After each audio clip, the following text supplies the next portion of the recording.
Well, it has been I don't even know how long it's been since we did a retro pod, Tomas. Yeah, But sorry yeah, about that. we've fucking fallen, but we have fallen so fucking behind. But you know what? Real life gets in the way sometimes. So does Uh, WrestleMania season. That gets in the way too. That's kind well, of yeah, important. yeah, but like we did say, like at the beginning when we started doing this, we'll try to do one retro pay per view a month, two if there's more than one.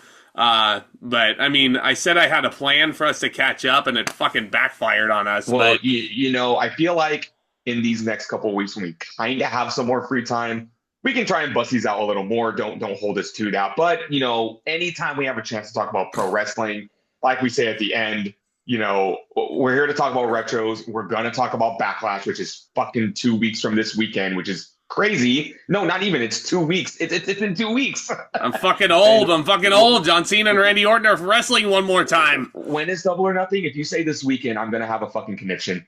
It's this weekend. Fucking hell! I haven't No, watched no, one it's episode not. of Dynamite. No, it's not. No, it's not. I'm just kidding. It's at the end of the month, Memorial Oh, Day. thanks, fucking Memorial Day, when it always is. God. When it always is. Fucking God, because I was Right? like, oh man, like more current pay-per-views getting in the way. But you know what? Let's take what do I want to say? Let's, WrestleMania weekend was a lot. There was Yeah. a lot of negative things said. There was a lot of, it was tiring. It was exhausting. So let's ease back a little. Let's go back in time to Yeah. the wonderful year of 2006. We're done talking about WrestleManias. Fuck it. Let's talk about a SummerSlam. And this SummerSlam right here holds a very bittersweet place in my heart because this is going to sound a little dramatic, but SummerSlam 2006 was probably the day my innocence as a wrestling fan died. And why do I say that? Because when you start growing up and things, I'm not saying it wasn't enjoyable for me anymore, but I remember as a kid from 2002 to 2006, regardless if I was ordering the pay-per-view or not, I was always hyped for the pay-per-view. Whatever was coming up, I was excited for it. This was the last show to ever do that because you know what? I ordered this show. I watched this show. Same. And this was the very first time as a wrestling fan, I was disappointed. And yet I feel like you're gonna like this show way more than I did, especially on a rewatch. Because honestly, SummerSlam 2006 to me, August 20th of that year in Boston, wasn't really that incredible of a SummerSlam. Especially when you look back at like the SummerSlams that we have talked about on this retro, like 2002, 2005, the previous year's show I thought was really solid. This one just didn't really have a lot of like defining moments. It's a very big show. And, on paper, it is. But watching this show as an adult, there are some things I can really appreciate about this pay-per-view. And I will definitely praise things about this pay-per-view. I want to put it into perspective like this. Not only as a fan was I just the first time I was ever disappointed by a pay-per-view. Imagine you're 12 years old. You watch the show. Both of your favorite wrestlers are walking into world title matches, and neither of them walk out with the championship. That disappoints you big time. And not to mention, two of my favorite wrestlers at the time were missing off of this card. The Undertaker does not have a match because his feud with the Great Khali has ended by this point. I think he and Khali had a last man standing match or something on SmackDown. And then that or a straight up no disqualification match because I remember their blow off being very underwhelming. Even more glaringly obvious, Kurt Angle is not on this show. And Kurt Angle had torn his groin by this point, and he was basically on his way out of the company anyway. He's about to debut in TNA like anytime now. Yeah, and he's about to have that iconic stare down with Samoa Joe. Well, his 90-day compete clause, because if he was released in August, Bound for Glory was in October, and he was being promoted for Bound for Glory for being the special guest enforcer for Jeff Jarrett and Sting for the NWA World Heavyweight title. And again, we've talked about this on the pod before. You don't understand my excitement as a wrestling fan watching both wrestling promotions, watching that announcement by TNA saying, we're going to have a special guest enforcer and have Kurt Angle take off the hood and reveal that it was him. I damn near exploded. That was so cool. Yeah.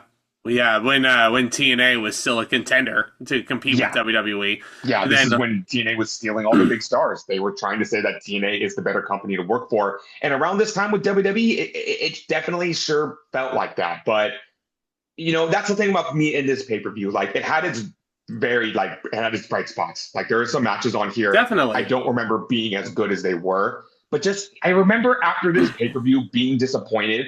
And then you look at the next pay-per-view, Cena and Edge in a TLC match. That's something you should get hyped for. And I don't know what it was. I just was not excited for pay-per-views anymore. Of course, I'm still a wrestling fan to this day, so that says something. But and I still ordered shows and I watched WrestleManias, and my wrestling fandom still stayed intact. I feel like if I wasn't me, this may have been the point where I'm like, you know what? I'm grown out of my wrestling phase.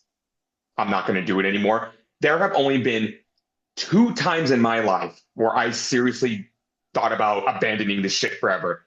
Number one was in 2003. For some reason, I just thought I was, yeah, could you imagine 9-year-old me thinking I'm too old for something?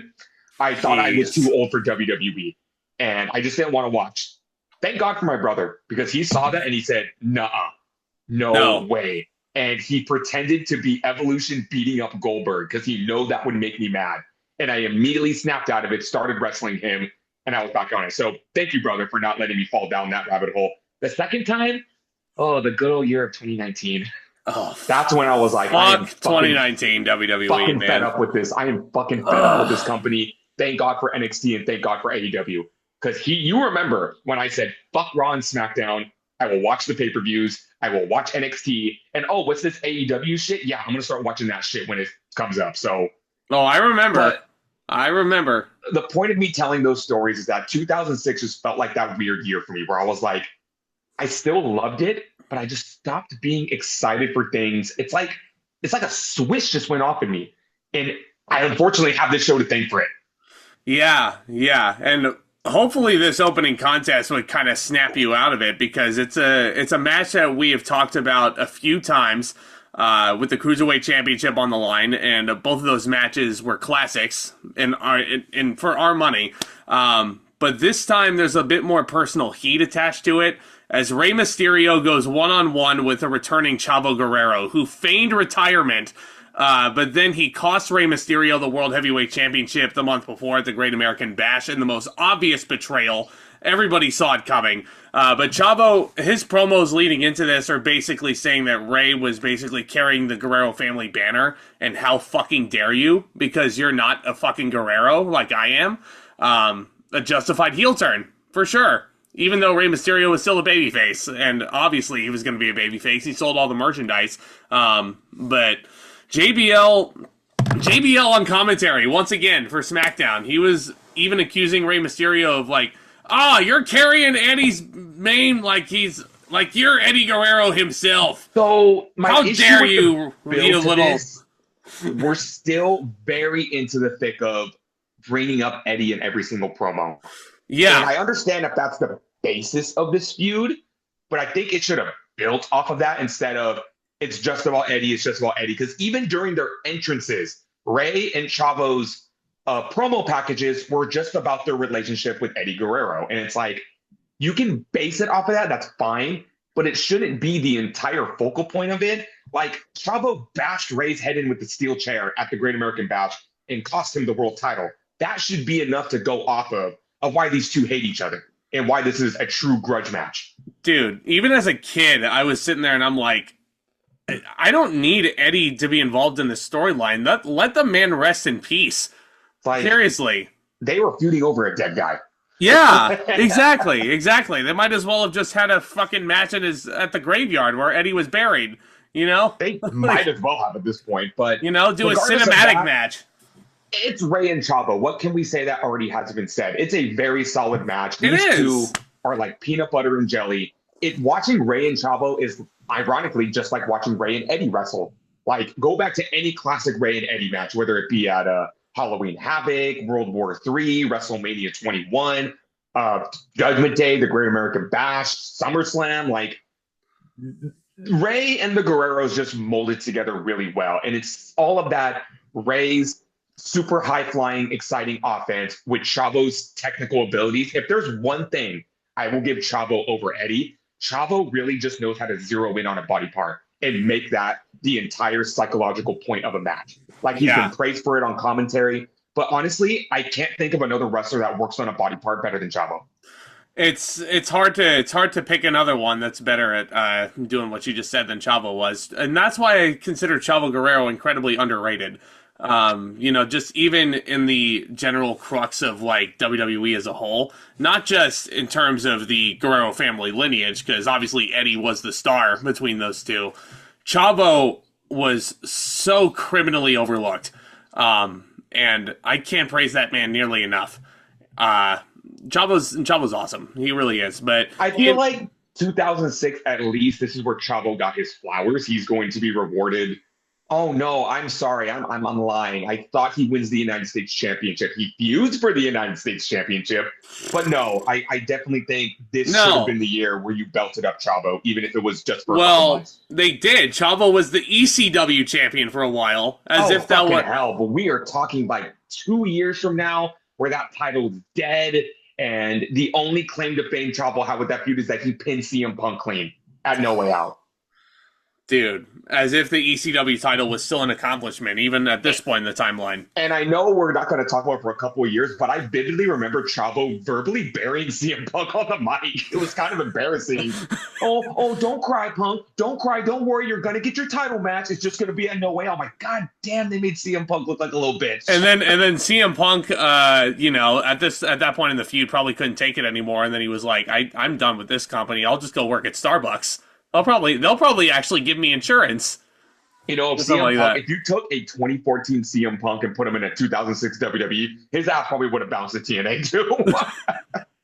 Right away. Already getting right away. Yeah. But as usual, this podcast goes off the rails. But it's Chavo and Mysterio. It's an excellent match. They're only given 11 minutes, but they do a lot with that 11 minutes. And it's really... That's the thing, though, about this. I wouldn't call this match excellent, mainly because of the feud that's going into it. The wrestling is very good. I'm not disputing that. But I feel like there were a bit too many bells and whistles in this version of Rey versus Chavo that kind of hold the match back from being a true instant classic. Yeah. It's definitely not Great American Bash 2004. No, quality, not even close. Not even close. I'd go as far as to say this wasn't as good as the ladder match Rey had with Chavo's uncle the previous year. Oh, well, I mean... Duh, that match is an instant classic. But again, it's Rey and Chavo. I think they put on a pretty good, match here. And you talk about the bells and whistles. This is where I didn't mind it. Vicky Guerrero comes out, and she is very torn.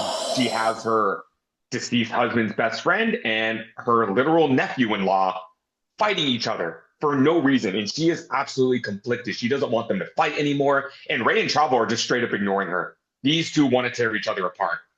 Yeah, and both guys were going for Eddie's signature moveset. Rey hits the 619. Then Vicky runs down.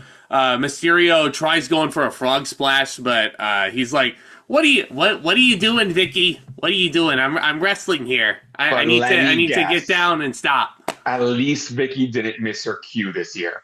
Correct. So yeah, at least Rey wasn't like pounding on the mat like, "Where the fuck was Vicky? I made sure to hit my right knee, because if I hit my left knee, I might just like have to take myself to the emergency room." 5 times in his left knee.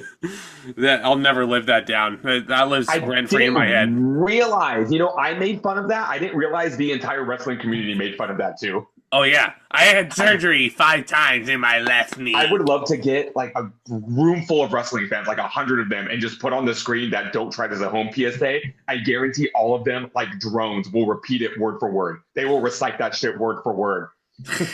I had surgery 5 times in my left knee. I think I broke my tailbone. The tendon was torn off the bone. I could hardly lift my leg anymore. Be safe. Don't try this out. Wrestling brain rot, ladies and gentlemen. Wrestling fucking brain rot. Indeed. Rey Mysterio actually starts hitting 3 Amigos, which the crowd was starting to boo because they were sick of Eddie's inclusion in this storyline, and they just wanted him to rest in peace. Rey goes back up to the top rope, tries to hit his best friend's frog splash. Vicky then tries to stop Rey Mysterio from hitting her ex-husband's frog splash. And Rey is crotched on the top rope. Vicky is beside herself. She can't believe what she's done. Ray crumbles down to the mat. Chavo then climbs up to the top, hits the frog splash himself for the 3 count and the win. Chavo gets one over on Ray this time around. I feel like give the match a 3.25 stars. I thought it was a solid opener with a solid enough story. Like, I didn't hate Vicky's inclusion, and I think it added to some of the drama. But I definitely understand what you said. Like, this match was more style than substance. Even in the past, you look at Great American Bash, and Ray and Chavo are having a straight up wrestling match for a championship. That's where they go all out. When you inject the drama into the feud, it doesn't work that well, and it kind of affects the quality of the match. But again, asking Ray and Chavo to have a bad match is, it's impossible. That's like, again, a peanut butter and jelly sandwich not going well with like a glass of milk. It's impossible. Right. It's like, what does Greg always say? It's like pizza and sex. Even when it's bad, it's good. That's right. But yeah, to your point, I definitely feel like these two had better matches throughout their career. No Way Out and Great American Bash, both from 2004, come to mind. And No Mercy, a couple months down the road in a Falls Count Anywhere match, I think is better than this. I was going to say, I know I'm jumping the gun here because we're definitely going to talk about this more when we get to the No Mercy pod. I think this was kind of a blessing in disguise because at the tail end of this feud, Ray's actually going to get injured and he's going to be off TV for a long time. One of those aforementioned left knee injuries. Yeah. Let me ask you this right now. Do you think that is a blessing in disguise? Do you think Ray was starting to become a little too much for the audience and he needed to go away for a bit? Yeah. Because, the fans were starting to eat him alive. Well, here's the thing. I don't like saying that because it's Rey Mysterio. He's definitely top 10 wrestler of all time. Because I could never bring myself to hate Ray. I couldn't. I'm sorry. I couldn't either. But objectively, he did just have probably what I think is the worst reign with the World Heavyweight Championship I've ever seen. Because he was always presented like a chump. He wasn't presented like a champion at all. He wasn't presented like a scrappy, come from behind underdog that always finds a way to win as clean as you can. You know, he was always booked to lose against Kane, Mark Henry, the Great Khali, Rob Van Dam, all these guys. You can't do that. If you have him as the world champion, you just can't book him to lose time after time. No. But so even though Ray is, one of the greatest wrestlers of all time, and it's just, you hate to see him fall into this. So the injury could be a blessing in disguise, but also at the same time, Ray's going to get injured. He's going to come back, and then he's going to get injured again. So don't expect us to talk about him for the next couple of WrestleManias because he is off the card. He is this man. This is probably the most injury prone you're going to see him in his run. Between 2006 and 2009, when he finally returns, because he gets injured here, and then he comes back sometime in 2007, and then he gets injured again, and he doesn't come back till mid 2008. But he tears his shoulder or something. And then I feel like his career is really going to get put on hold until 2008. 2006 and 2007 is really a dead space for Ray because he is injured for most of that time. Which sucks massively as a big Rey Mysterio fan. Before I get into the next match, is there a backstage segment I'm forgetting about? There is. I'm forgetting about those. King Booker and Sharmell are backstage talking, and King Booker is talking in that silly accent that I fucking love. Because King Booker is fucking amazing. He calls What's even more amazing is when he goes to TNA and he does the accent, but he's not King. Tell me you didn't just say that, sucker. So Booker T is talking about his match with Big Dave later on in the show, referring to him as a peasant. He's using royal terms now. He's calling him a peasant. Again, wait till he goes to TNA and he refers to Rhino as a certain rhinoceros. Yeah, I know. A certain rhinoceros. Booker is in the locker room with Sharmell. They're kind of getting ready for their match. But they do the thing in the Ruthless Aggression era that they did all the time, where the two world champions from each show kind of meet up and they come face to face. Booker T is greeted by Edge. And it's not, Edge is not trying to sell King Booker Japanese shampoo here. He's basically going in there with an olive branch, and he comes in with a potential wager. What happens is, I need to, Edge rips on, Edge knows he can beat John Cena, just like any team can beat the Boston Red Sox, because they're in Boston, of course. Edge knows how to get heat. If Edge loses the championship tonight and Booker keeps his, Edge must make a visit to SmackDown and kiss King Booker's feet. No, he must go and kiss the royal feet. Which I just love. Sucker! That's another thing about this pay-per-view as a kid that bothered me. Again, you talk about me being disappointed. You're going to put this wager on the pay-per-view. And I was excited because, as a kid, I hated Edge and I hated King Booker. I wanted to see one of them get humiliated. And spoiler alert, again, neither Edge or Booker are going to lose their titles. It's not like WrestleMania 21. This wager leads to nothing. So Edge makes his bet, but if Edge keeps his title and King Booker loses his, Booker has to make a visit to Raw and be Edge's loyal servant for a night. Also, which I thought would have been so entertaining. Too many stipulations for a bet. If I keep my title and you lose, because look at all the possibilities. They could both keep their titles. They could both lose their titles. One can keep their title. It's too convoluted. You know what? This was not WrestleMania 21. This was not WrestleMania 21 where the two big baddies, Triple H and JBL, met up. They talked shit to each other. They both guaranteed to keep their titles. And then we got the satisfaction at the end where neither man kept their title. And they both lost. This was just a complete waste of time, and it made me sad as a kid. Yeah, but as an adult, King Booker is still fucking entertaining as hell. Oh, absolutely. Yeah. There's no denying that. But you know what world title we didn't talk about is the one that's featured in this next match. Oh, boy. For the ECW Championship in an Extreme Rules match. Remember, you got to say that because in ECW, not every match is an Extreme Rules match. That's fucking bullshit. Show defending against Sabu, like we talked about after the Vengeance pod.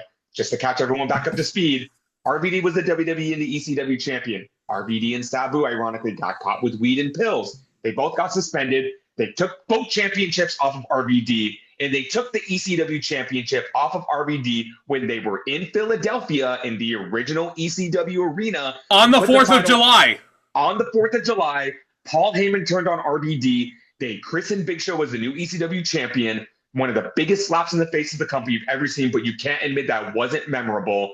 And basically, RVD, he serves his 30-day suspension, and he's put into, it's actually a hidden gem of a match, a triple threat ladder match with him, Kurt Angle, and Sabu to determine the number one contender for the Was ECW Angle in that? title. I thought it was just. I thought it was RVD and Sabu 1-on-1. I remember Angle, RVD, and Sabu having a triple threat. Really? I think so. I think Kurt Angle was in that. I just have Sabu and RVD 1-on-1 in that ladder match. Okay, maybe I'm thinking of a different number one contenders because I vividly remember Kurt Angle being in a triple threat. But to that point, the finish to that ladder match was actually pretty creative. Big Show came in and he wanted to take the contract so neither man would face him for the ECW title. Sabu jumped onto Big Show's shoulders in a powerbomb position and grabbed the contract to win the match, but he gets powerbombed after that. So it's this is where ECW died. And this is where I feel very conflicted because this is not the ECW that we expected. But here's the thing, and I'm going to cite the Deadlock Boys when they talked about this too, and I agree with them. If this wasn't the ECW championship, if this was any other championship and the Big Show was on this run, this would be an all-timer run because the Big Show was dominant. He was fierce. He was aggressive. He was everything the Big Show should have been the minute he stepped foot into this company. But he has the burden being the ECW champion. If it wasn't the ECW championship, if this was, the Intercontinental title, the United States title, if for some reason they brought back, the hardcore title championship, the hardcore championship, a brand new title, then this will be an all-timer run for the Big Show. But because it's the ECW championship, we all have sour memories about this. Yeah, because Big Show was never ECW, right? It's like as anti-ECW as you can get. This match itself, they only got, and this shows you how much they fucking cared. They only gave the ECW World Heavyweight Championship match 8.5 minutes on SummerSlam. Can I make another point real quick? This is another thing that bugged the shit out of me, even as a kid. The WWE Championship the World Heavyweight Championship. Specifically, they referred to the ECW Championship as the ECW World Title. I don't understand why. Were they trying to make it stand out? Were they not trying to make it sound so same-ish as the other titles? It was so weird because they would be like, the WWE Championship is on the line and the ECW World Title, which, they're interchangeable. But I always remember they would never refer to the ECW Championship as the ECW Championship. It would always be specifically referred to as the ECW World Title. I don't know, man. It's so weird, man. It's like one of those weird things. AEW referring to the Ring of Honor Championship as the ROH World Title. But you can call any championship a title. It's interchangeable. They're synonyms. But just they only called it the ECW World Title. It was so weird. Yeah. So fucking weird. Like, take Cyber Sunday when we get to that review. They'll be like, you could choose between the WWE Championship, the World Heavyweight Championship, or the ECW World Title. Like, there's a fucking difference between the three. I don't know. It doesn't really... this fucking ECW run until 2010 is going to be the death of me, man. I want you to look at every single ECW champion following Big Show, and I can only recall one ECW original holding the title. I think that was Tommy Dreamer, and that was that was a pity runner. They put the title on Dreamer for 2 months? Yep. That was 2009, I think. Because, I don't give a shit if we're jumping the gun with this. Like, look at after this. It's going to be Lashley, Mr. McMahon, CM Punk, John Morrison, Chavo, Kane, Mark Henry, Matt Hardy, Jack Swagger, Christian, and then Dreamer, and then Christian, and Ezekiel Jackson. Yeah. All of those champions, RVD and Dreamer. That's sad. The fuck? That's fucking sad, man. So this match was fun enough, I guess. I thought it was fun. Yeah. The crowd, Joey Styles, poor Joey Styles on commentary, he said, "We got 16,000 fans chanting ECW," but yet it's like only maybe 2% of the crowd, and they're all sitting on the floor. This crowd does not give a shit about this match, but all they want is a bit of violence. Just a bit of violence. Very happy. They are very excited that for the first time ever, the ECW Championship is being defended on a WWE pay-per-view. I don't know how proud you want to that be. If this was 1997, this was 1998, absolutely. Sure. The forbidden door is open. Yeah. If people like to talk about how iconic it was for Taz to be challenging Triple H for the WWF title, like back in 99? No, that was 2000. After Taz, 2000? That was after Taz debuted in the Federation. Remember? But that was so iconic, seeing such an iconic ECW original challenging for a WWE title. Well, but here it's just like I remember that, Tomas. That was the time when Taz. That was right after he signed with the WWF, and at the time, Mike Awesome was the ECW champion, and he basically betrayed Paul Heyman and signed his contract for WCW behind closed doors. And it was basically a surreal sight seeing a WWF guy challenge a WCW guy for the ECW championship. Yeah. Because Taz went in there basically on a handshake deal and a favor to take the title off of Mike Awesome. So, he choked him out. Yeah. It's always in bad faith to talk about this, but it's like, God bless Mike Awesome and may he rest in peace. But they like to rip Mike Awesome apart for jumping ship. It's like Mike Awesome did it to himself because he left being the most dominant champion in ECW to go be that 70s guy and the fat chick Thriller. Yeah. Could you imagine Mike Awesome challenging the Big Show in this spot? Oh, that would be fucking awesome. That would be let's see what I did there. That would be a hoss fight and a half. But but you know what? For what this match was, I enjoyed it. Sabu is not a technical wrestler. He never was a technical wrestler, and he never will be a technical wrestler. I think he just wrestled his last match, too. And, of course, it was a barbed wire match. Yeah. But, it's your typical Sabu's doing all of his classics. He's throwing chairs at Big Show's face. He actually executes a triple jump Arabian DDT through a table, which is really fucking cool. There's kendo sticks galore. There's steel chairs. It's your typical ECW WWE match, but fun enough. In my opinion. I think this match was exactly what he needed to be. Totally. But Big Show, again, to your point, looks freaking dominant. This is a guy who is probably as big as he's ever going to get, literally. Yeah. And he starts using the Vader bomb as a signature maneuver, which, at his weight, all that coming down on you is gonna fucking knock the wind out of you for sure. Yeah, that's not a finishing move. This is gonna fucking kill you move. Yep, exactly. That's what it was. But Big Show, Sabu tries that DDT. Big Show has to hit a couple of choke slams on Sabu, one of which is through a table. And once you know it, Big Show retains the championship.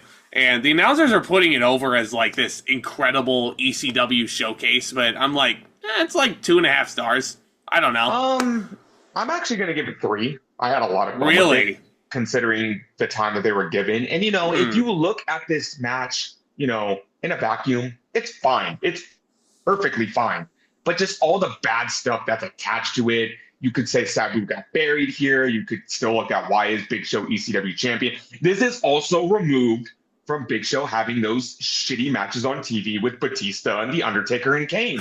It's like ECW fans did not want to see WWE guys feuding for their championship. Cannot stress enough. That match with Big Show versus Big Dave makes me laugh so much to this very day. I know it does. Because the crowd, they were chanting, "Change the channel," and then Taz responds, "Change the channel." Well, we like it here on Sci-Fi. What are you talking about? Vince was yelling that shit in his ear. And ironically, out of all of those matches Big Show had to try to boast ratings on ECW, the best one he had was with Ric Flair. Yeah, that's awkward as fuck, isn't it? So get comfortable, guys. We're going to be talking about this fucking ECW reboot for 4 years. Yay! I'm so excited. And then maybe. Can you tell? Maybe. EC dub. Maybe if you're all good little boys and girls out there, maybe as a reward for sitting through all this shit, we might look at some classic NXT shows. Maybe. That's down the pipeline. That is down the pipeline. Yeah, let us know. Because I kind of want to talk about NXT Black and Gold. I need an excuse. Yeah. Oh, boy. This next match I don't really want to talk about. Do we have to? We do. Can we skip it? Why we have to? Because we have to make fun of it. Yes, we do. So up next, Legend versus Legend Killer. Randy Orton, who is in the doghouse, is going up against probably one of the biggest legends in WWE history, Hulk Hogan, that fucking bald piece of shit. Kiss my ass! I don't want to talk about Hulk Hogan. Here. I'll tell you how we got here. Hulk Hogan shows up on an episode of Raw with his lovely, and I mean this very sarcastically, by the way, lovely daughter, Brooke, and they're trying to promote their shitty new record, which I will absolutely 100% admit with pain in my stomach was kind of a guilty bop. It's called About Us with Paul Wall. Yes, it is a piece of dog shit, but I remember listening to it as a kid because as a kid, I had to consume all wrestling media. And I wish somebody would have. Zach, you need to understand. This is the definition of innocence right here. Fair enough. Religiously watched Hogan Knows Best and had no issue with it. That was the other thing. That was the other thing. They were trying to promote that shitty reality TV show, Hogan Knows Best. The show that ruined Hulk Hogan's life. I'm going to say it right now. That show ruined his fucking life. Let's go a brief overview. We're not going to talk about it in detail. If you want to, go to Wrestling with Regret. Brian Zane is currently reviewing every episode of that shitty show. May his bless his soul for doing that for us. Thank you, Brian. Thank you, Brian. If you want to know how terrible that show really is, go watch Brian's videos. They are a hoot and a half. They're trying to promote this shitty show with Hogan, and on the show, Brooke wants to become a pop star. So, of course, it's Hogan got money, and it's because she's Hulk's daughter. She gets a record label, a contract, and she makes a song with Paul Wall. They're trying to promote the show on Raw. Hogan promotes the show, and then Randy Orton respectfully comes up to Hulk backstage and says, "Can I wrestle you at SummerSlam?" Hogan says yes, and they agree. Orton walks away. Hulk's talking to his daughter, and then Randy Orton fucking RKO's him on a car. out of nowhere, literally, before the memes became a thing. It's an RKO that people don't really talk about that much, but they should more. Yeah, it's a fucking. Idea. Can Randy Orton RKO Hulk Hogan today? That'd be fucking awesome. Please, no, Randy would kill him if he hit another RKO. Promise? Because Randy's like a big fucking incredible Hulk physique now. You know, like he's not like a skinny, lanky rookie like he was here. He's yoked. He RKO'd Hulk Hogan on a car. He sure and did. There's another aspect of this match I got to talk about. It's one of Hulk's many lies. So I want to say 2 weeks before the pay-per-view, they announced on Raw that Hulk Hogan versus Randy Orton might not happen. And that's because Hogan was on Letterman, I think, the night prior. And he claimed he was sitting in his chair watching television and he pushed up on the chair to get up and he heard something pop in his knee. So Hogan is claiming he got injured and he might not be able to wrestle. I'm going to call bullshit on that. I think they wanted Orton to go over and that didn't work for Hulk, brother. Nope. So it definitely didn't. Remember them flashing the graphic on the screen and it just said Hulk Hogan versus Randy Orton with a giant question mark on it. You know, I'm not going to call bullshit on that, but I don't know how much I'm not saying that it didn't happen because it's fucking Hulk Hogan we're talking about here. With his paper mache skin and his glass bones. But listen to this. Randy Orton was also in the doghouse at this point in his career. So I'm not fully convinced that WWE wanted Randy to win. Like, good point. I don't know, man.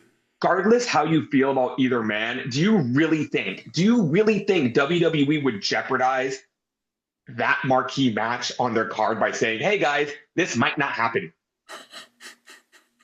Intentionally. Honestly, I wouldn't be surprised if Vince went up to Hogan and said, like, okay, you're hurt.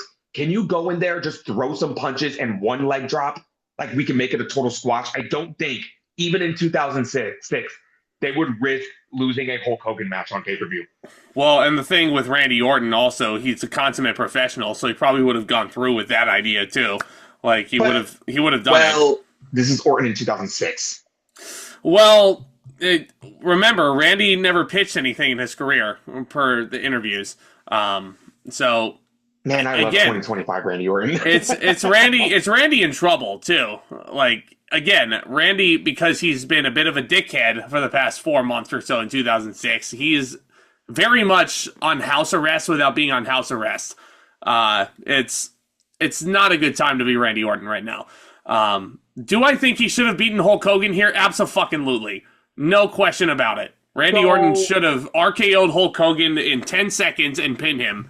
Okay, let's talk about the match. It was all right. Wasn't very good, though. It was pretty basic. It was all right. The weird thing about this match was they were really leaning into Hogan being a heel for some reason. Like, Hogan breaks the back of Orton. He gives a thumb to the eye. And JR and King on commentary are saying, well, don't think that Hogan doesn't have a mean streak. He's been having a mean streak. And for some reason, they're leaning into that. And that's, it's Hogan wrestling in 2006. Like, this man is already fucking made out of, he's being held together by paper clips and Elmer's glue. And a knee brace on that aforementioned knee, remember, when Hogan tried to get up out of his recliner. And JR called it a torn meniscus. Very, very, very, very over. We cannot stress that enough. This man is still over as fuck. But here's the thing. Unfortunately. This is how you book this match. Spoiler alert, ladies and gentlemen. This is Hulk Hogan's last match in the WWE. He will forever make appearances, unfortunately. But this is the last time we're going to see Hulk Hogan wrestle an official match in WWE. Maybe Hogan knew that because he is, very much broken. His back is fucked up. His knees are fucked up. Regardless if Orton's in the doghouse or not, Randy Orton's still an up-and-coming star. The way you book this is Randy Orton wins and Hulk Hogan rides off into the sunset. Yeah, that's how you do it. But sure enough, they do not. Because Hulk Hogan losing to Randy Orton probably did not work for him, brother. Nope. Exactly to your point. But Randy, the thing, dude, my daughter's going to be a big pop star, dude. I can't be losing to some jabroni. I can't be losing to Bob's a jabroni of a son. Well, I've eaten in the main event of WrestleMania 1, dude. I've eaten so many Hulkaroos and Hulky-U's, brother. Dude, that jabroni Randy, his dad was a jabroni too, brother. I took away his side bread, dude. But all jokes aside, the very unfortunate thing about this match, it's not even that Hogan won, it's how he fucking won. So it's a dusty finish. Randy Orton hits an RKO and he pins Hulk Hogan. 1, 2, 3. Bell rings. Orton's music's going off. He wins. But the motherfucker has his leg on the bottom rope. And the referee sees it. The referee starts the match. Hogan hits his 5 moves of doom, hits a leg, pins Randy Orton clean as a whistle. There is no reason, and I mean no reason, why Hulk Hogan should be pinning Randy Orton clean. This isn't even clean. This is like super clean. They did a fucking dusty finish. Squeaky clean with a dusty finish. Yeah, it's ridiculous. So like, it was one thing for Hogan to just, insist that he go over Shawn Michaels. It was another thing for Hogan to insist he win the WWE Championship in 2002. But you want to, please, I will give you $100 out of my pocket right now if you can give me a legitimate reason to why Hulk Hogan should be pinning Randy Orton clean in the middle of the ring in 2006. It's so they could do the behind-the-scenes stuff on Hogan Knows Best and have a triumphant story in that episode. But they did that with WrestleMania 21. Exactly. And that's the best episode of the show because it's actually about wrestling. Yeah. Yeah. You don't say. But yeah. Orton should have absolutely won this match, even though he got the visual pin. It's a dusty finish, and it was bullshit. Hogan was working it like the biggest heel in the business. It's I will give the match, a star. Because it's just it's elementary, and the finish was such bullshit. Randy Orton's not going to be in the doghouse for much longer. I think Randy Orton being left out of the title picture and, being forced to wrestle like mid-card matches on Raw. I think that was enough punishment for him. Him having to lose to Hogan clean. I hope he walked back into Gorilla. Vince went up to him and said, like, I think you learned your lesson. Come on. Let's get you back in the main event. Because it was just okay. And there's another thing. I just remembered this. Can I talk about my favorite moment in Hogan Knows Best, unironically? Sure, go for it. So there's an episode where Brooke is dating this bimbo of a guy. Oh, great. And the guy comes over to their house. Is it Randy Orton? Hogan is watching his match with Shawn Michaels. And the guy is sitting there on the couch. And he looks at the screen and he goes, so the blood's fake, right? And Hogan goes, no, it's real. And the guy goes, so it's ketchup? Did you smear ketchup on yourself? And Hulk goes, no, the blood is real. And this guy cannot grasp that.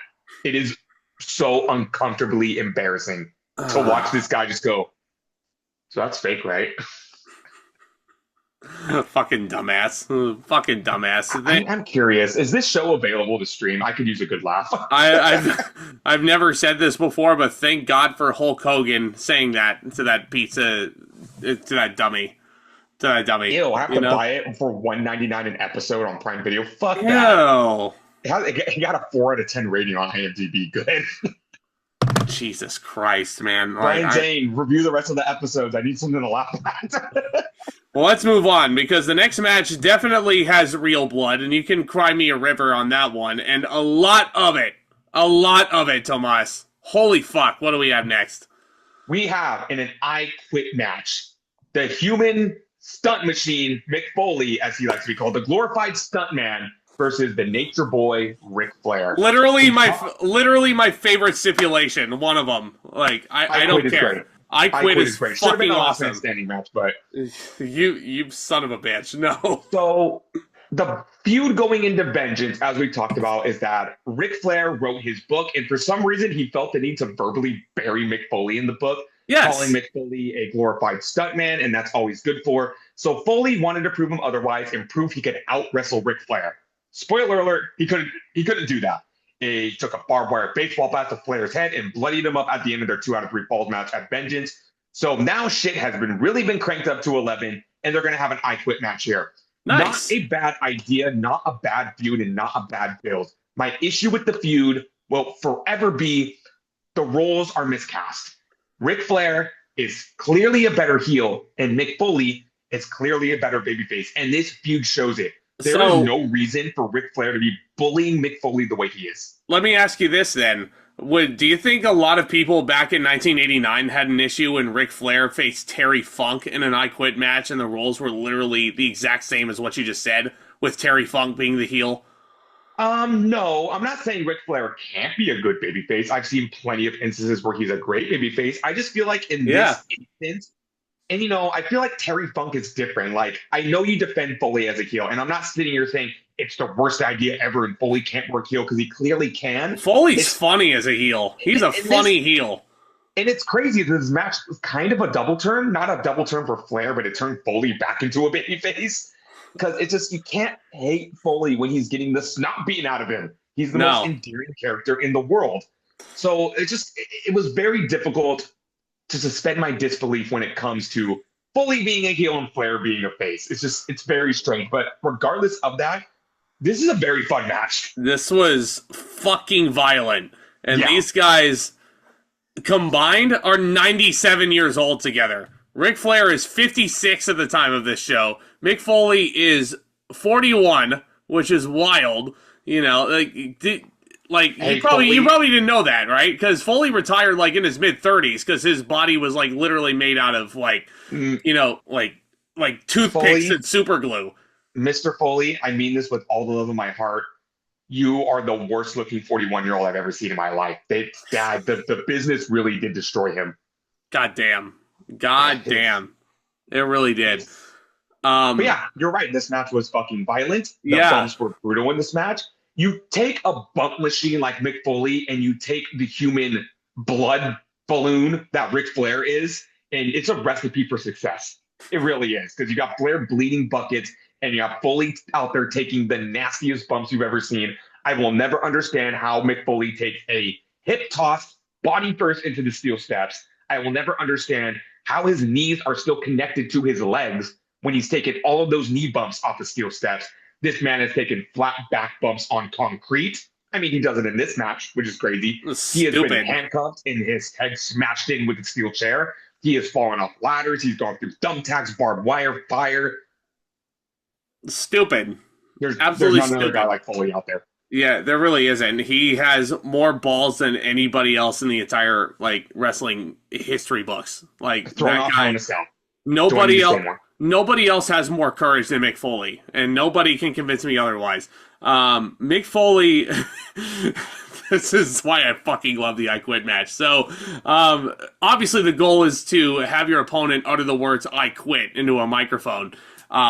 So what happens is, very early on in the match, Mick Foley applies the mandible claw submission hold on Flair with Mr. Sacco, and the referee's like, "Do you quit?"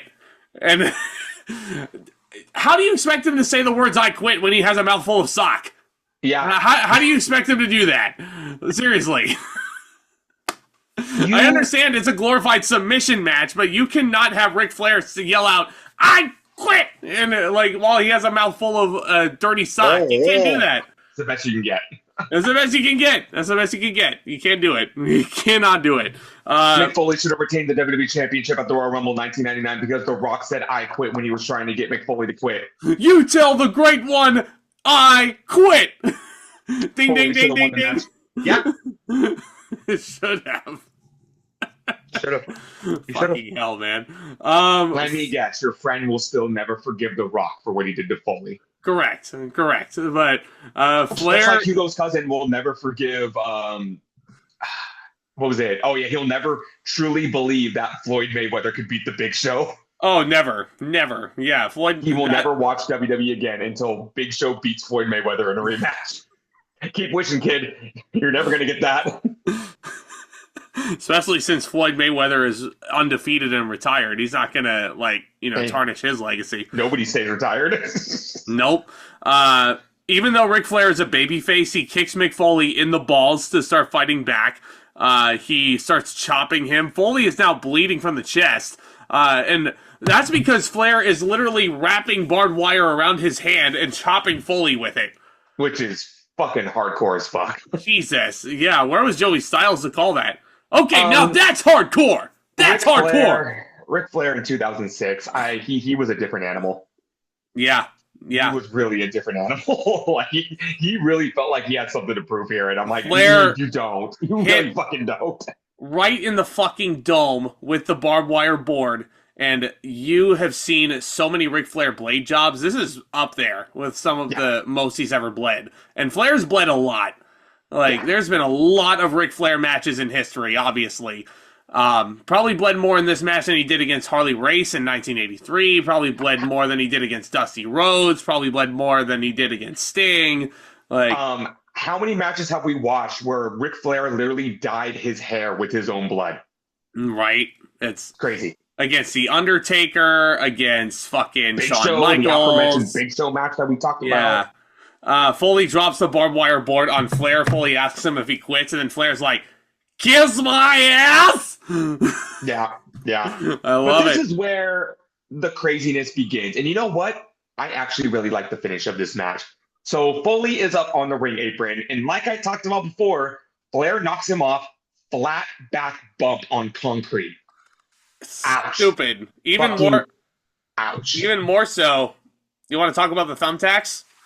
Oh, I did forget about that. Yeah. So Mick Foley introduces them, and in a rarity, usually the Chris Lash rule says that whoever introduces the thumbtacks is the one that gets slammed on them. Ric Flair did not introduce the thumbtacks, and Mick Foley slammed him on them. Flat back. And this is a man who survived a deadly plane crash with a gnarly back injury in 1975, which was 31 years before this show. What the still fuck? Wrestling at the caliber he is. And he takes a flat back bump on thumbtacks. Yeah. With a, Jesus Christ. I mean, you want to talk about Stone Cold Steve Austin having to change up his style when he broke his neck. All these wrestlers, Flair never changed his style, even after surviving a plane crash. That is, I know now Ric Flair's kind of a pathetic shell of what he used to be, but I can at least look back at these moments and be like, damn, this guy really used to be the man. This match started becoming uncomfortable to watch once Ric Flair started making his comeback. So, to your point, Mick Foley takes that bump on the floor.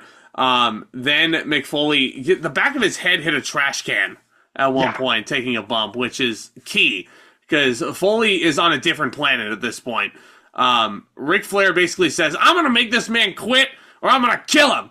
And then the trainers start to take Foley away. And I love this quote from Ric Flair so much. He gets on the microphone and says, "This is an I quit match, not a sit on your ass match." So Flair is not letting the trainer take Foley away. So he gets him back up, throws him into the ring, and continues to beat down with the baseball bat with barbed wire on it. Melina, who is in Foley's corner, who has been kind of the worst friend in the world in this entire build, straight up telling Foley, "I don't think you can beat Flair," which is kind of fucked up. And Foley just being, "Oh, don't worry, babe. I could beat Ric Flair." She grabs the towel and throws into the ring and tries to quit for Foley. And then Flair grabs the mic and says, She tries to throw in the towel. Like, and Flair says, she cannot quit for him. And it's like, man, like Flair is hell-bent on making Mick Foley say I quit. But at the same time, he's right. Yeah. The match cannot be stopped on injury. You cannot quit for somebody. The person has to say, I quit. Oh, shit, I said I quit. I lost the match. Yeah, say what you want about Ric Flair. It's, he's a very controversial figure these days. But you cannot deny Ric Flair's respect for the ring and his overall... His ring IQ is, Exactly. It's unmatched. But this is where, I don't want to say I have an issue, but this is where my issues about the whole concept of this match come in. Your Flair is putting a beat down on Foley. He's not letting him get medical help. He's not letting somebody throw the towel in for him. How does this make Ric Flair the good guy? It doesn't. And you see Foley just beaten to death. Like, again, you can't help but feel sympathy for Foley in a Foley hardcore match. And this is the finish of this match is a very similar situation to another I Quit match we've talked about in the past. So Flair, after he's done, he tries a different tactic once Melina tries to throw in the towel. Flair then tries to go with that barbed wire bat like a crazed lunatic on this poor innocent woman at ringside. And then Mick Foley says, I quit. Melina gets into the ring to protect Foley. And at this point, Flair, this isn't Flair anymore. He's a different person. He's going to hit Melina regardless if she doesn't move or not. And again, the heel quits to protect his friend. Yeah, that's like saying that the Judgment Day were baby faces attacking Beth Phoenix and Edge was the heel in 2022. Remember that? Remember that I Quit exactly. match? Yeah. Now to say it that way, it's like, yeah, so it's like, I don't know if that was the point of this match because, spoiler alert, Flair doesn't turn heel. He stays a babyface until he retires in 2008. Yep. This does turn Foley back into a babyface because the night after on Raw, Foley comes out to defend Melina, and Melina turns heel on him, kicks him in the balls, and we don't see Foley for a while after that. So I don't know what this match was trying to accomplish. They were praising Flair for being, oh, what a badass he is, but it's like he was gonna hit a woman with a baseball bat. I'll tell you what it accomplished. It ended the feud effectively, and it wasn't a very good feud. But this match is one that is extremely memorable. I mean, not as memorable as some of the other I Quit matches that I've ever seen, but it's definitely fucking violent. I'm giving it 3.5 stars. This was a hell of an effort from both guys. Who would have thought Ric Flair and Mick Foley would have a banger of a match in 2006? That's a fucking crazy statement, and one of the better matches on this show. It was not a pretty match, I'll tell you that much. It was Foley far and from Flair that. Are still draws. They are still fucking draws.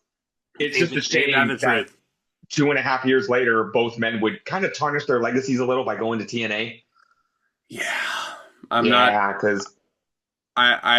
going to acknowledge that Ric Flair went to TNA and started Fortune. I'm not going to acknowledge that. The next time we're going to see Mick Foley on pay-per-view is going to be Vengeance 2007 when he's challenging for the WWE Championship. And then after that, he becomes a commentator, but then after that, he packs his bags and goes to TNA for some reason. And he becomes the world champion. Yeah. No man, have a nice day. And he has a really shitty theme song. No, I think it's kind of a banger. No, it's not. Foley has said in interviews that when he went to TNA, he did not want to wrestle. He said he wanted to be a figurehead there, and he wanted to be a backstage presence to give advice and mentor the wrestlers. But Dixie Carter forced him to. Yep. Then they put the fucking world title on him. Bullshit. Going against his wishes. Wrestling Sting in the main event of Lockdown. Yeah. Come on, man. Speaking of world titles, up next, you have King Booker defending the title against Big Dave. This match needed to accomplish one thing and one thing only. Because the story going in is Batista tore his triceps. He was holding the World Heavyweight title while he tore his triceps. He was forced to give it up. He never lost it to anybody. And now this peon is holding the belt. He's keeping the belt warm for him. And now he's got to take it back. This match had to do one thing to make it as,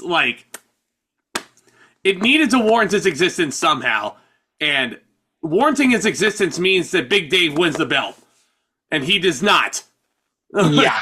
This is classic Vince McMahon booking yourself into a corner. You have very over, just returned babyface that never lost his championship, that they want to be in the main event, versus heel world champion that just won the title. You don't want to make your babyface look bad, but you don't want to take the title off of this guy when he just won it. There's only one thing to do in this instance. Disqualification finish. Sorry to jump the gun there, because there's not really to talk much about this match. Well, and apparently, these two guys, had legit heat with one another, because I guess they got into a legit shoot fight at the photo shoot for this show, and Big Dave came out of it with a black eye. The Booker, legit slapped him in the face to start this match. But these two, that explains why they didn't really have that great chemistry, because they didn't really like each other. No, I feel like Booker was trying to make Batista put on his working boots, but I don't know. Batista seemed a little stubborn in this match. There was not really much going on because I feel like Booker T is such an underrated technical wrestler. If you put him in the ring with somebody, he will make you work. He's going to wrestle John Cena in a couple of months for a match where he makes Cena work. Hell, in 2012, I think he made Cody work. Yeah. No, he definitely did. Talk about an underrated feud there. Cody Rhodes versus Booker T for the IC title, After Booker T returned from his TNA stint. His TNA vacation. Yeah, that's crazy, man. There were points where the match definitely hit some slow points, and 3 people in the front row were chanting "boring" at it, and I'm like, those guys are right. I mean, it's a 10-minute world title match. On SummerSlam. The match had a lot of finesse going into it. Like, the story was there, but me watching this as a 12-year-old, I just wanted to see Batista beat the shit out of Booker and take back his world title. But yeah, I did looking at it an adult. I did like Booker hitting the rock bottom for a near fall, but the bookend. No, the rock bottom is the same move. Bookend because it's the end of a book. Yeah, Batista hit a jackhammer in this match too, which I thought was interesting. Remember when they were trying to make Batista Goldberg? Yeah, remember when they gave Batista the ankle lock for like a week? Oh fuck, I do. Yeah, I forgot about that. But anyway, yeah, Batista's career needs to be studied. It really does. Tomas keeps telling me to read his book, and I haven't done it yet. You do need to read his book. It's like the best wrestling book I've ever read. I need to. I need to. And with how eloquent and how intelligent Big Dave actually is, like, I'd love to. I'd love to read that book. I need to. A full Nelson slam, scissors kick. Batista was absolutely fired up. He was about to pick up Booker for the Batista bomb. And then the fucking lamest finish of all time is Queen Charmel. Sorry, I thought it was in a box in here, and I was going to show it to you, but it's not. No, it's okay. It's okay. No, Charmel basically storms into the ring as her man is about to be hit with the Big Dave bomb. She starts punching Big Dave in the back, and Nick Patrick calls for the disqualification because Charmel had to get involved for a bit. What a disappointment. What a disappointment. Bullshit. Like, seriously. This match gets a star. It was not very good. Really not very good. I have to agree. I mean, it's not like I'm saying I remember this match very fondly. I remember remembering it as a disappointment. But is it... Okay, which match is worse? This or the Great American Bash match with JBL? Okay, hold on. Let me think about this for a second. I think out of all three of Batista's matches that I can think of on the top of my head right now that end in DQ on pay-per-view, this one's probably the worst in the sequence because, listen, his match with Mr. Kennedy, it ended in DQ because Batista ignored the referee's 5 count. That should have been an exhibition squash for Batista. Putting Mr. Kennedy's dick in the dirt, hitting the Batista bomb, and getting a 3 count in like 5 minutes. Put him over as a killer, you know? This one was just, it made him look like a fucking dweeb. Like, and, you know, here's the thing. Yeah, I feel like the JBL match is more offensive because that was the main event of a pay-per-view, and it was boring. No. And it was just a segue to SummerSlam. But, hold on, let me finish. This match... The finish of this match just made me question, why was this match here to begin with?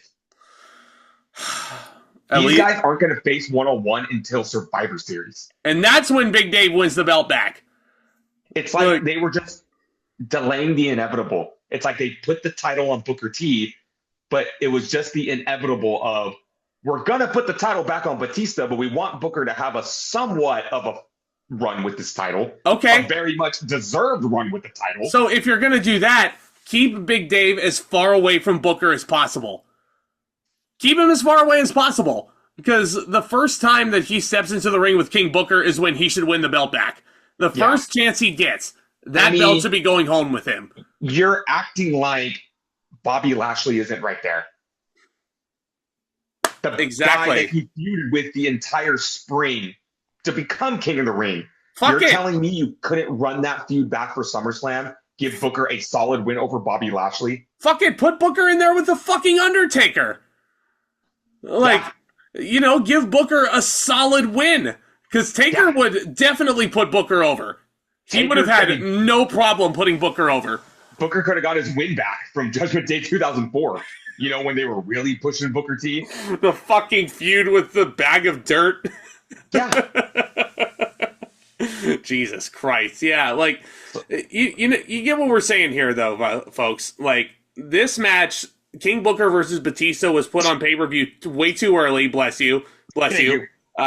It's egregious that this match was not booked with the intent of putting the title back on Batista. That's what I'm saying.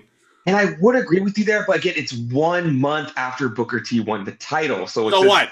So what? It's just, so what? Transitional champions were a thing back then. I agree, but at the same time, like, I don't know. I don't understand why this match existed. And, these guys are going to continue to feud the fall, and they're just going to come up with excuses for Booker to keep the title. And at the end of the day, it doesn't feel like a very meaningful run for Booker T, because it was just a means to an end to put the title back on Batista. Do a fucking rematch with Rey Mysterio with a stipulation or something.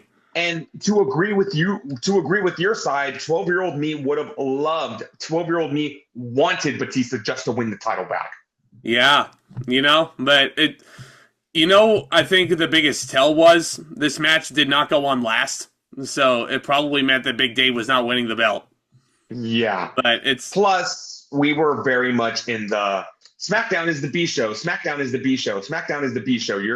It's going to be very hard to find a show other than Survivor Series, before I eat my own words, where the world title goes on after the WWE title or last. Yeah, it's egregious. Yeah, and I got a news flash for you guys. Their match at Survivor Series is not much better than this. No. These guys just did not click at all. Nope. Which sucks, because I do like both of them. But and the feud is very awkward. They're going to have a fatal four-way and No Mercy. They're going to have a weird tag team match at Armageddon. Like, Booker doesn't even get his rematch. It's so weird. Which I do like both of those matches for different reasons. And we'll get to those. The Armageddon main event feels like a glorified house show main event. It is a house show main event. That's what it was. They needed to get John Cena on the show to boost buy rates, Exactly. Up next this is the big grudge match of the pay-per-view. This is the big... This feels like the marquee match, even though the WWE title was going on last and that had a lot of heat. This feels like the big marquee match for SummerSlam. And you know what? This should have been the blow-off, but it's going to go on for another month. And I will admit, the actual blow-off is pretty entertaining, but this just feels like, yes, this is a continuation of the Shawn Michaels Mr. McMahon feud, and that shit's been going on since December. It is Vince and Shane versus D-Generation X, Shawn Michaels and Triple H. This is what everything's been building up to ever since Shawn Michaels beat Mr. McMahon at WrestleMania, Shane and Vince beating Shawn Michaels at Backlash, the weird 5-on-2 handicap match at Vengeance, the reuniting of DX, all of the shenanigans pulled on Raw. This is what it's building to, this big tag team grudge match. And it's basically DX has broken the McMahons. They dumped shit on them on an episode of Raw. They dumped slime on them. They rigged Vince's limousine to get the back truxel yanked off of it as he's trying to drive off. DX is having 4th of July cook-offs. They are just causing all sorts of shenanigans, and Vince is tired of it. He wants to put the damn DX down once and for all. That damn DX! Hey, that's the greatest announcement for a main event pay-per-view. If our pay-per-view for a main event, it's going to be the 5 of you versus the damn DX. That damn DX! And Mr. McMahon says it best. After he gets his limousine yanked out from behind him, he walks out somehow and he goes, I think DX broke me.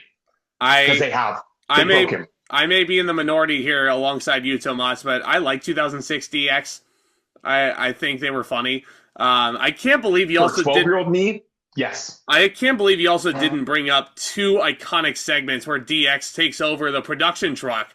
They're playing around with the cameras, and they catch Vince McMahon in the bathroom, and he's talking about Andre the Giant while he's taking a piss. Jonathan Coachman comes in there, and he says, "You're on camera right now. You're on live television." And Vince gets spooked, and he pisses on Coach. He gets spooked, pisses on Coach, leaves without washing his hands, which is fucking awesome. And they play around with Vince's voice in a promo. You think this is funny? It's immature, childish humor, but also, how could you forget DX impersonating the McMahons? How could you forget that? 12-year-old me had the greatest sense of humor of all time. I pissed my pants laughing at this segment. Yeah, I know. A lot of seasoned wrestling fans are going to say, what the fuck, you enjoyed this? I did. It was funny. Triple H was wearing the Vince wig, doing the strut. Shawn Michaels came out dressed as Shane McMahon. He was... You know what I'm going to do? Dad, I'm dancing. You know what I'm going to do? Dance! I'm going to dance!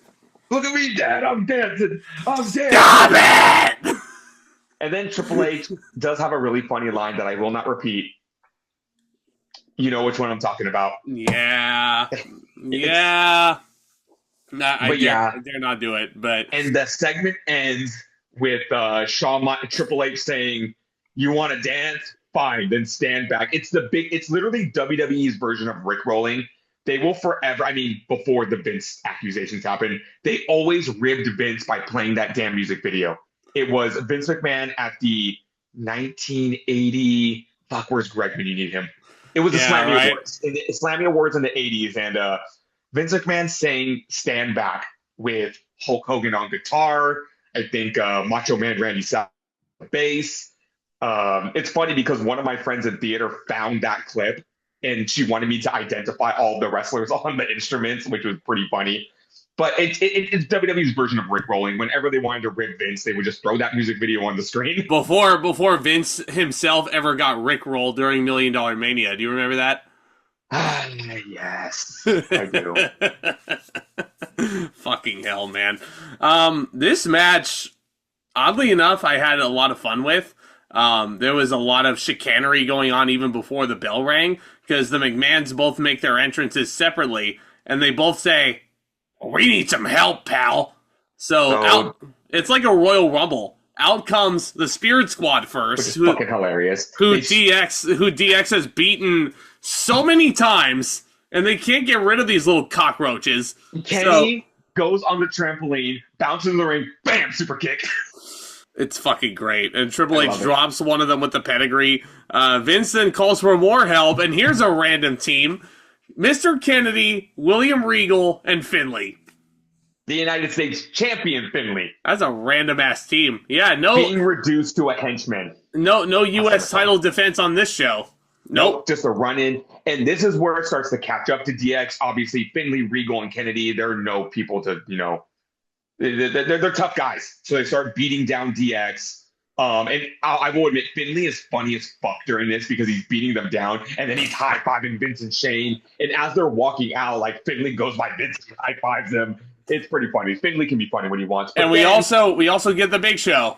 Yeah, fresh off of his ECW championship defense, he chokeslams Triple H through the announce table, basically turning this on a 2-on-1 handicap match. And again, I like the storytelling of this match. It really felt like a grudge match. It was Vince and Shane abusing their power to get a lot of the wrestlers to come out and do their dirty work for them. But here's a question for you.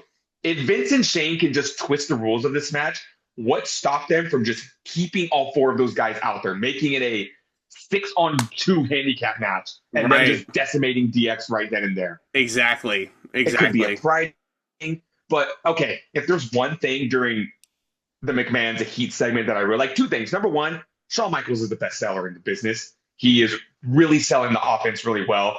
It's Vince and Shane's homage to classic tag teams. They hit the heart attack on Shawn Michaels, which is very ironic. They hit the doomsday device on Shawn Michaels.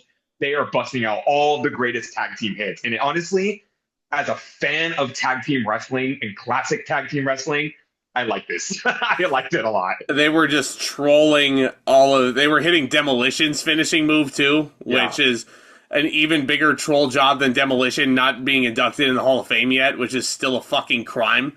JR on commentary is fucking hilarious because while he's doing it, he's just appalled. And JR goes, oh, they think they're the Heart Foundation now. They will never be the Heart Foundation. It's like, damn, JR, take your blood pressure medication. You are mad. While Shane was making his entrance, JR dubbed him the Demon Seed of Satan's Hero. Jesus Christ. Brian Zane recently reviewed WrestleMania 22. Go back and watch when he's talking about Shawn versus Vince, because the way he points out the way JR is just going fucking in on Vince is hilarious. And fuck you, Vince. I hope you die in hell. Oh, fuck you, Vince. Great. Son of a bitch. It was me, Austin. It was me all along, Austin. Oh, son of a bitch. I mean, Vince is the higher power, so that would technically make him Satan's hero anyway. You mean the Hauer power? The Hauer power. We must wait for the arrival of our Hauer power. Damn it, Undertaker. Thank you. Hunter eventually makes his comeback in the ring, and he's running wild. But then the interference is not over, because out comes Umaga to help out the McMahons, which seems like is basically Vincent Shane's secret weapon. Kind of makes you wonder why they just bring him out in the beginning. Also, I like how Big Show was just a precursor to Umaga. It's like, God damn, if you're going to bring all these people, we have to talk about this. Right before the match, DX is seen talking to somebody in their dressing room. They don't reveal who it is, but they say, yeah, and Umaga basically said he's better than you. And they walk out of the dressing room, and Shawn Michaels goes, do you think that's going to work? And then you just see a chair fly in the room and smack the wall. And Triple H goes, oh, yeah, I think it worked. And sure enough. Why? Because Umaga is making his way to the ring, and Kane comes out. Yep, the big red machine. I mean, like, Umaga coming out to help the McMahon seems like a very cruel precursor to Battle of the Billionaires. Umaga goes for the Samoan Spike on Hunter, but then Slow Chemical starts playing over the PAs. Kane makes a beeline for the Samoan Bulldozer. Stay tuned for Unforgiven when those two guys have a match that ends in a count out. Kane and Umaga should be a good hoss fight, but I got some bad news for you guys. It's not that great. I mean, you could do worse. You could do way worse. I feel like WWE still hasn't found the formula for good hoss matches yet, and this should be a good one. If you would have taken these guys and put them in this environment today, this would be a banger. This would be an absolute banger. Hell, take a 1998 Kane and put him in there with Umaga, and that'd be fucking awesome. Fucking dope, man. Yeah, Kane with the mask on. I mean, you could have had Kane with the mask on if, No, I don't want to see Luke Gallows versus Umaga. Do you, though? You sure about that? Maybe in Japan. Maybe. A 1999 Kane versus a 2025 Luke Gallows in Japan. Yeah, that'd be pretty awesome, because what could be more awesome than wrestling yourself? Right? I'm just kidding.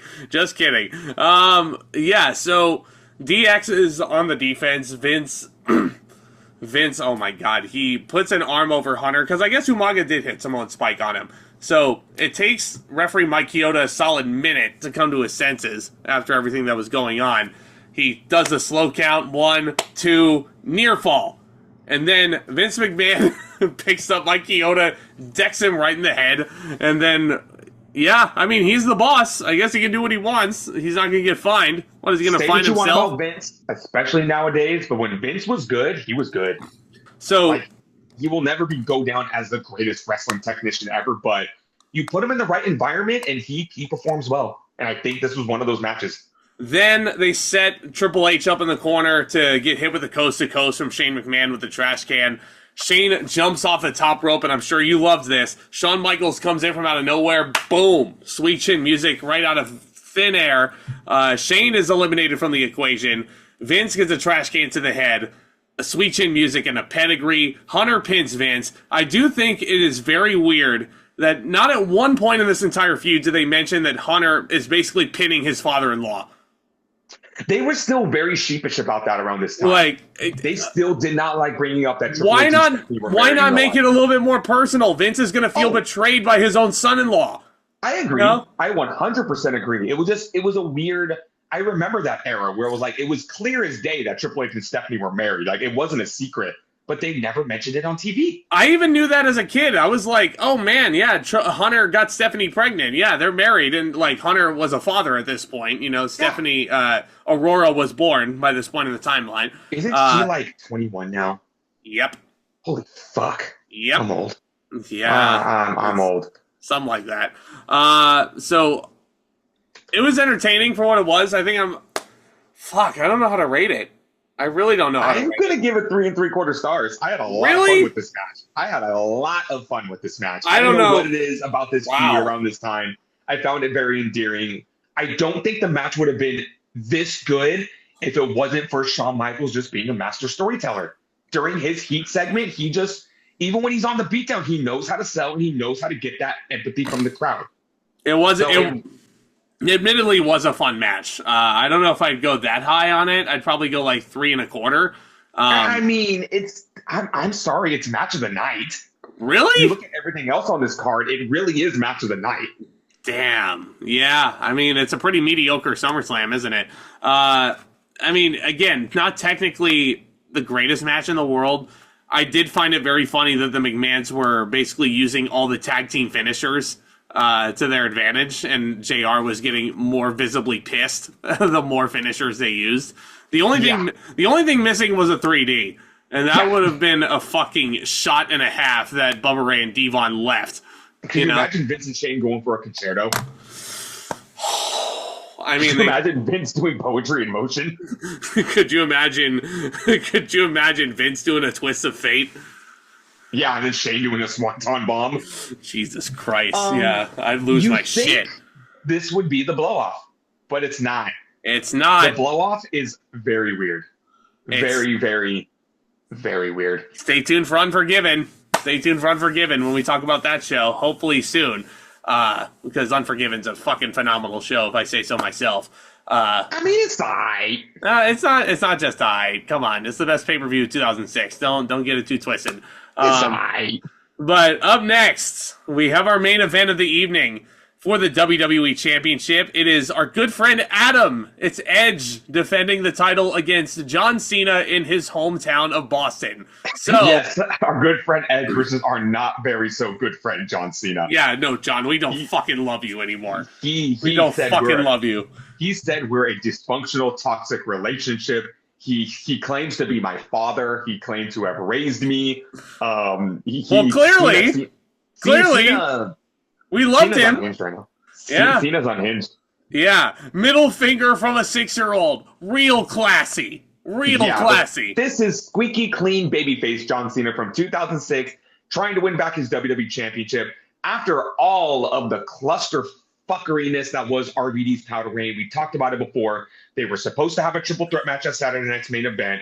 RVD got suspended, so they had to do the triple threat on Raw. Edge won the WWE title back. They had a rematch at Saturday Night's main event, which ended in a disqualification, but Cena AA'd Edge through the announce table off the steel steps, which was pretty fucking awesome.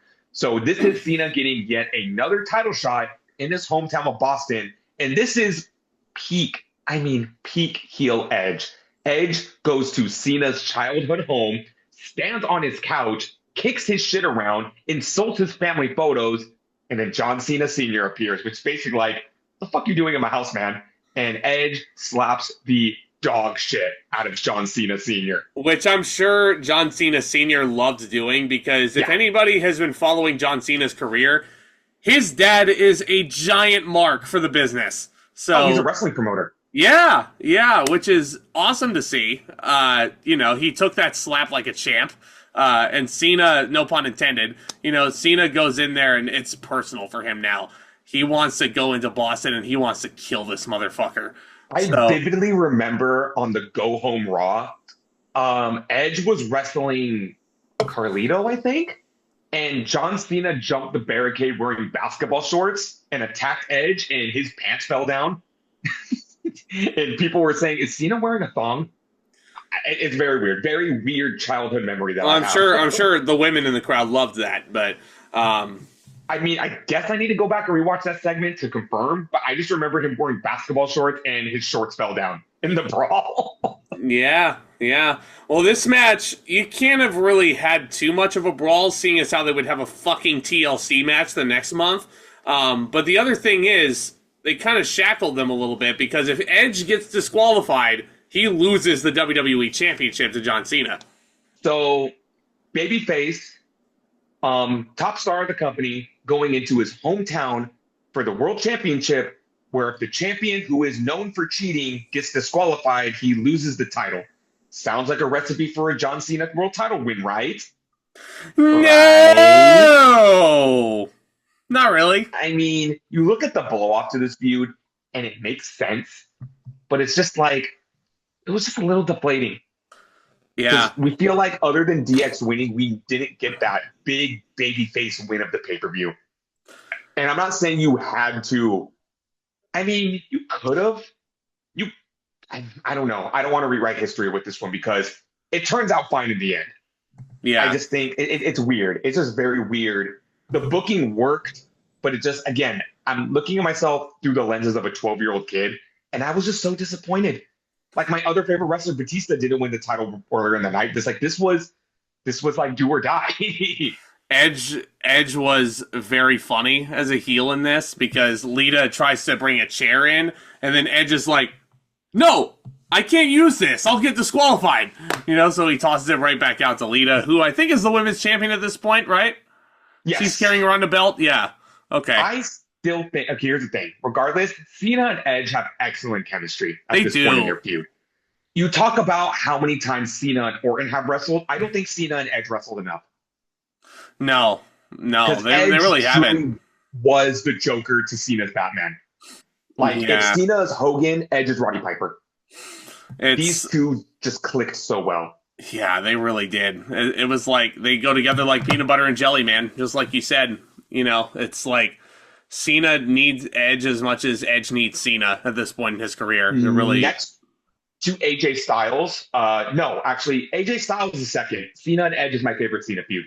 And when I look back on Cena's career as he's winding down right now, Cena and Edge is going to be my favorite. Not Cena versus Punk? No, Cena and Edge is my favorite. If I were to rank them, Cena Edge, Cena Styles, Cena Punk. Man, the Styles feud over Punk, huh? Yeah, and then behind that, Cena Angle. There's a lot of good ones out there. Orton. Yeah.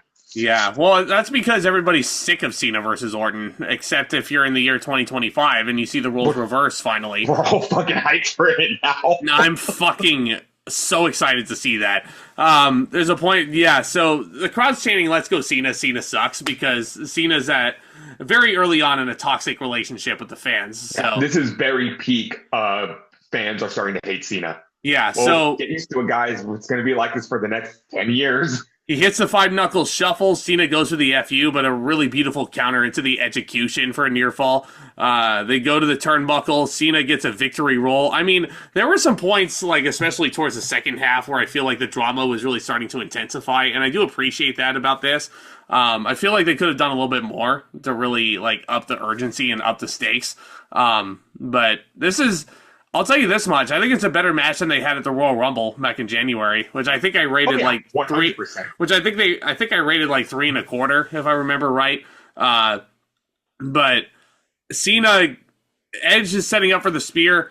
He charges. Cena trips him into the STFU submission hold. The crowd wants Edge to tap out so badly, even though they were just chanting "Cena sucks," but it's Cena's hometown.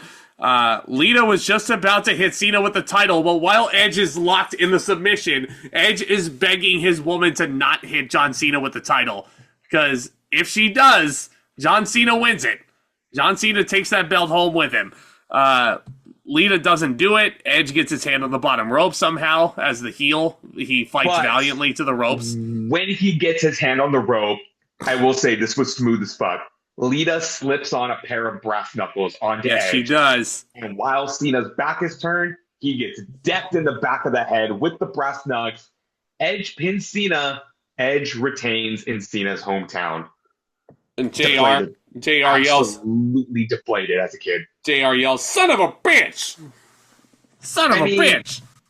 At least it was a finish. At least we got a conclusive finish to this main event world title match. Yes, we did. I'm going to give it 3.5 stars because, as we said, at this point, it's the best Cena Edge match. We're going to get a couple more. We're going to get an awesome TLC match. We're going to get a very, very, very underrated last man standing match between these two in 2009. Yeah, where Cena gets thrown into a spotlight. That's the one, right? Which they never wrestle again after that. And that makes me so sad. That's crazy. The fact that Edge came back in 2020 and he was there for 3 years and those two never wrestled again made me very sad. Not even as a nostalgia match, not even as a nostalgia babyface versus babyface match. It makes me very sad, but I know we have some time before we get to that point. These two gel together so well. It was a solid main event. Just if you put me back to what was the date of this show? August 20th, 2006. You take me back to August 20th, 2006, and I'm sitting in front of the TV and I see that finish. I am just deflated. But at the end of the day, it just shows with pro wrestling, you got to wait to the end of the story. And this story does continue. And I feel like the product was just working on me, that I was upset that Cena lost. and I don't know what was to come. And what comes next is very good and very satisfying, even though I did not order that show. I didn't order Unforgiven 2006 either, but I feel like I ordered the wrong pay-per-view. I had the DVD of it, and I watched that one a lot. You know, that's a really good show that I can't wait to talk about with you guys.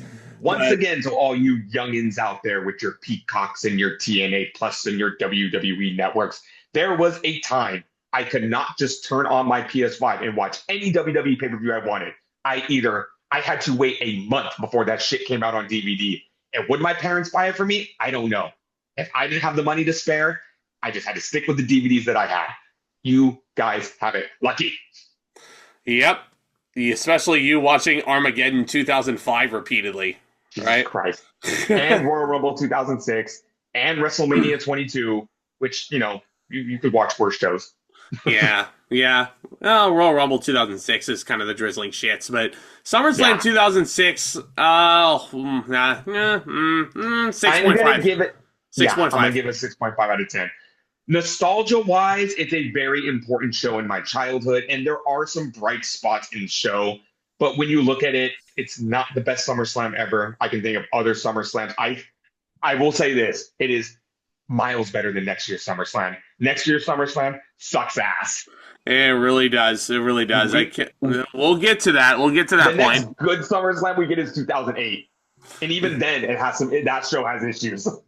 Yeah, like Triple H defending the title against the Great Khali. Hey, you know what SummerSlam 2008 does have? It has my favorite PG Hell in a Cell match of all time. Oh, not CM Punk versus Drew McIntyre? That match is great, but Edge and Taker, man, that's like top 5 Hell in a Cell matches for me. I think Punk and Drew got that one beat. I don't know. I'll have to look at that. Triple H, Shawn Michaels, Edge, Taker, Punk, McIntyre. Fair enough. But hey, hit that subscribe button if you're new. Tap on that thumbs up as well if you haven't already. We're here talking all things pro wrestling, of course. I, of course, talk about all things movies and entertainment on this channel. We're chipping right down to on that journey to 3,000, guys, and we would love to have you guys along for the ride. We got a lot of wrestling to talk about. Backlash, of course, in a couple weeks. Double or Nothing at the end of the month. And there were 2 SoCal pay-per-views announced for this year. Money in the Bank, which I cannot fucking go to. But Survivor Series this year was announced to be in San Diego, and my schedule looks like I can go. So, I want to make it happen. I really do. We're open. So, yeah, looking forward to it. Tomas, anything else? No, look forward to Unforgiven 2006. Backlash is in 2 weeks where we will see John Cena defend the WWE title against Randy Orton. I feel like I'm in high school again. And Double or Nothing, where I'm sure some AEW guys will do some AEW things and will say it's good wrestling, but shitty booking. We'll see the goddamn dipshit piece of crap Death Riders on the show, I'm sure. But thank you guys so much for tuning in. Commence that back talk. Talk to you guys soon.